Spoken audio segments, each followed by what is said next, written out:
আরে সবাইকে আমি খুব ধন্যবাদ জানাচ্ছি।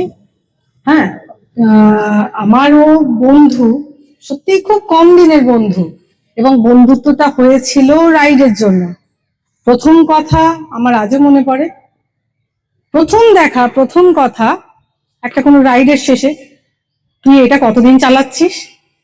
এই যে কাউকে দুম করে তুই বলে ফেলা, আমি পারি না, কিন্তু ও পারে। এত প্রাণচঞ্চল একজন মানুষ। আমার সঙ্গে ওর একটা গ্রুপ আছে, সেই গ্রুপের মধ্যে কিছু একটা সমস্যা, আমি একটা বড় টেক্সট করছি, ও চাঁদিপুরের বিচে দাঁড়িয়ে আমাকে ফোন করে বলছে মাথা খারাপ হয়ে গেছে, তুই এনজয় কর রাইডটা, কোনো দিকে মন দিস না। হ্যাঁ, আমার কোনো একটা কারণে আমার মানে ব্যাকবোনে প্রচুর প্রবলেম, অ্যাক্সিডেন্ট। আমি এখনো হোয়াটসঅ্যাপে টেক্সট দেখাতে পারি, 100টা টেক্সট রয়েছে, আমার কোনো রিপ্লাই নেই।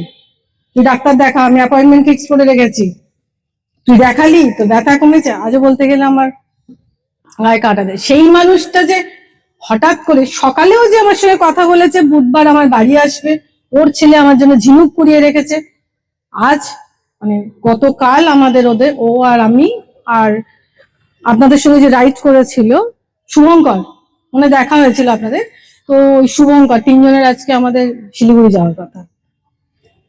তো এইভাবে যে একজন চলে যাবে। আর কাকু যেটা বললেন, আমি একটা কথা বলছি, হ্যাঁ ওর ট্রেস ছিল, সবকিছু ছিল, কিন্তু কোথাও আমার মনে হচ্ছে এটা ডেস্টিনি, এটা নিয়তি।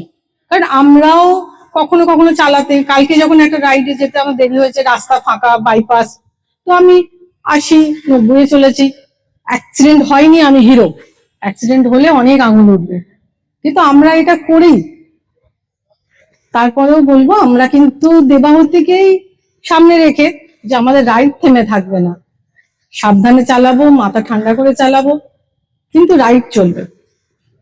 আর একটা অনুরোধ করব, যদি আমরা ওকে সামনে রেখে যদি কোনো রকম ছোট্ট একটা কিছু করতে পারি, সে মানে রাইড হোক বা কোথাও একটা ছোট্ট করে,